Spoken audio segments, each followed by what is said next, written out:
Thank you so much for staying with us. And of course, we're still with our guest here, Mr. Matthew Oluko, who's been giving us his perspective as regards the preparedness of INEC, making sure that the conduct of this election comes out successful. And of course, we've also talked about CBN's role in also warehousing some of the sensitive materials and the confidence placed in them. Now, we're going to be looking at more other issues as regards this election. We'll be talking about voter apathy. What's your view on that?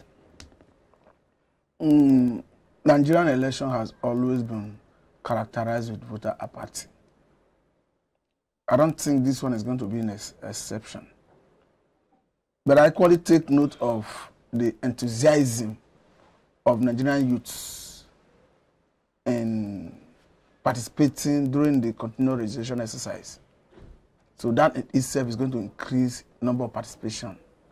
But again, if you focus your attention, if you look at the southeastern part of the country, I think it should be a thing of concern to the government, to Nigerians, and even to INEC. You have a situation where INEC infrastructure is being attacked. Even police that had a mandate to secure life and property are not being exonerated. So if police now become vulnerable to be attacked, so where is the hope of the ordinary man and the electorate who is going to cast our votes? So to that extent, you cannot take that away.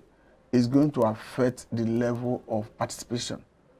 We are going to see some level of voter apathy, most especially in the southeast. But I think good thing we have seen for the first time a socio-political organization from the southeast. I'm talking about Ohaneze, speaking openly and loudly and clearly against the incident attack and pointing accusing finger on the Simon Ekpa, who happens to be in Finland, and calling for his extradition and prosecution.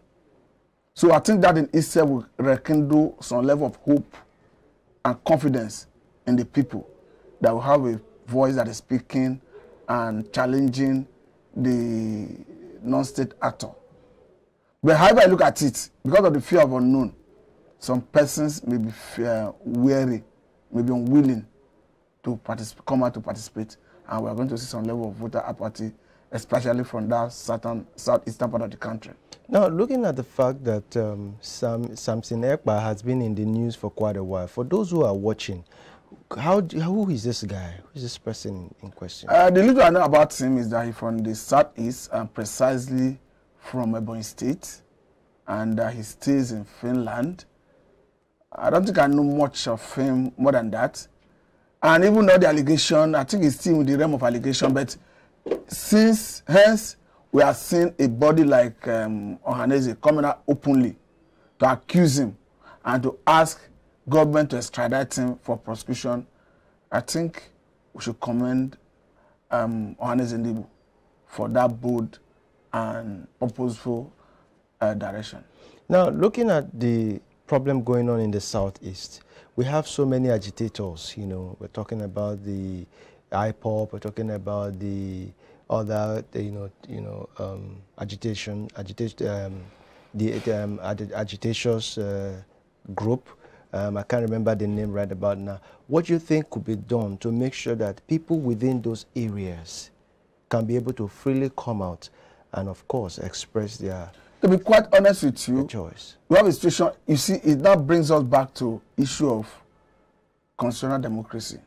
It now brings us back to issue of obeying court order. Don't forget that Nnamdi Kanu is standing trial. And I have a situation where Court of Appeal quashed all the charges against him, citing extraordinary rendition as reason.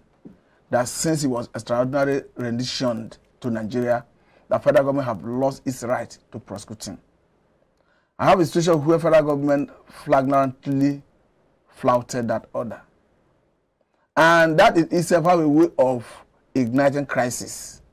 Because whether you like it or not, hate him or like him, Nnamdi Kanu in person commands respect, popularity, honor in the southeastern part of the country. And for me, I think it would have been better since court gave an order that federal government comply with it. If you saw the way I spoke when you were asking me about the position of the federal government vis-a-vis the order of the court, I told you that personally I'm not comfortable with even those 3 governors through their respective attorney generals going to court. But that notwithstanding, courts are giving verdict. It is incumbent on everybody, including whether Mr. President, in fact, all the parties involved. It's incumbent on everybody to obey court order. Because anything outside that is recipe for crisis or even anarchy, as the case may be. So for me, I think the federal government would have complied with that court order, and that would have doused the tension in the southeast. But we have a situation where the federal government, in their wisdom, I don't know the reason behind it, had refused to comply with the court order. I can understand there are some other legal processes they're embarking on to perhaps stop his release. But however I look at it, I think the honorable thing to do was to obey that court order. Then you can pursue other legal options available to you. Now, looking at the fact, as a panacea for peace in that region. Okay. Now, looking at the fact that influence is an expensive commodity, Nnamdi Kanu, as you said, has a high level of influence, especially, over the people in the southeast. Don't you think it could create a situation where people might not be willing to go out to cast their ballot, especially looking at the fact that he has been in detention for quite a while? Definitely, there's no argument about that. Even the fear of the unknown in itself is another threat. Don't forget that once you hear stay at home in the southeast, everybody is wary of what may happen. And as such, nobody wants to be caught unawares. And people will be careful how they make their movement. So, and you see, unfortunately, as a government is supposed to have coercive or a monopoly of coercive power. But unfortunately, federal government of Nigeria is not having that monopoly of coercive power. They are sharing with some non-state actors, our federal government want to call them. Have a situation where in the northeast, in the north central, you have the bandits, the terrorists, the Asari terrorist organization, the ISWAP, Boko Haram, Killer Henchmen and all that, sharing that monopoly power with, sharing that monopoly of coercive power with federal government. We have seen the situation in the southeast, where some people go and burn INEC infrastructure, even attack police facilities, police that even have the mandate to protect life and property have now become vulnerable to be attacked. So definitely there's no argument about that. It's going to affect participation and that will lead to voter apathy.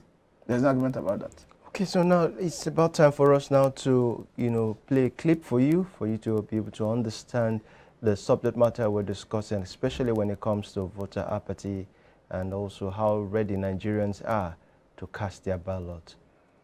Please take a listen. I'm ready. On Saturday, I'm going to my polling unit with my PVC and cast my vote to my preferred candidate. I prepare for election in Saturday. Inshallah, God bless you. I'm ready for election on Saturday. But what I saw inside the election, I hope that the election will host. I will make the election in our own fantastic. We'll vote for the right person that will change this country for us because we are suffering a lot. We are ready to vote in the right person. We want to chase out them vampires! I'm ready. On Saturday, I'm going to my polling unit with my PVC and cast my vote to my preferred candidate. I prepare for election in Saturday. Inshallah, God bless you. I'm ready for election on Saturday.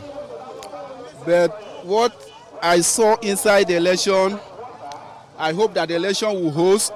I will make the election in our own fantastic. We'll vote for the right person that will change this country for us because we are suffering a lot. We are ready to vote in the right person. Thank you so much for joining us. And of course, you've heard the people expressing their views as regards how ready they are to cast their ballot. Now, Mr. Oluko, can you see, what the views of the people are as regards? No, people are enthusiastic. People are willing. People are ready to participate in the electoral process. You see the evidence in the participation of youths in the continual voter registration. Yeah. I said that earlier on. So there's no argument whether Nigerians are prepared and ready to participate. We are talking about threats that pose that is mitigating against peaceful conduct of the election, and we are expecting that the government that have the mandate, the power to protect life and property should rise to the occasion. We have usually said, mentioned how even policemen, police stations that have the mandate, the power to protect life and property are now becoming vulnerable to be attacked. And we're now looking at it in the face of that, where lie the hope of the common man, the electorate, who will rely on the protection of the police to go out and cast their votes. If the police are not being attacked, are not being vulnerable to be attacked, then it means there's a problem, it's a big problem for that matter. Can you speak, similarly for other regions, aside from the southeast? To be quite honest with you, in the southwest, I don't see any major threat. What could be? That is not to say you may not see one or two political toggery. So what could be the peculiarities in the southwest? You may witness some level of political toggery. Don't forget that when a particular party had its campaign in Lagos, had a situation where people were attacked. And as we speak, I've just read that one of them have his hand amputated. So I think that is a prelude to what we are likely going to witness on the election day if the security agencies, are not rising to the occasion to address the situation. We are going to witness more of that on election day. So finally, as a custom, what's your thoughts on as regards the conduct of the election? My thought is, one, Nigerians should have confidence in the electoral process, because I've seen an INEC that is determined to do the right thing. And Nigerians should come out and participate and vote the candidate of their choice. And at the end of the day, if the election is free, fair, and credible, it's irrespective of who wins. It means that the government people want. And I think I leave it at that. All right, thank you so much, Mr. Matthew Oluko, Public Affairs Analyst, for giving us your perspective on the matter. It's a pleasure. Thank you. Thank you for having me. All right, that's our offering for you today. And of course, we do hope that you've enjoyed every bit of it. But if unavoidably you missed today's episode, you can catch a repeat broadcast on our YouTube channel at iBrandTV. Once again, before we leave, let's bring you our quote for the day, which says, "Too many of us are not living our dreams because we are living our fears." Too many of us are not living because we're living our fears, not our dreams. Well, that's our offering for you today. Once again, my name is Joshua Okata. God willing, we'll be with you same time tomorrow to bring you more interesting stories making the rounds in and around the nation's capital. Till come your way same time tomorrow. Once again, my name is Joshua. See you tomorrow. Bye for now.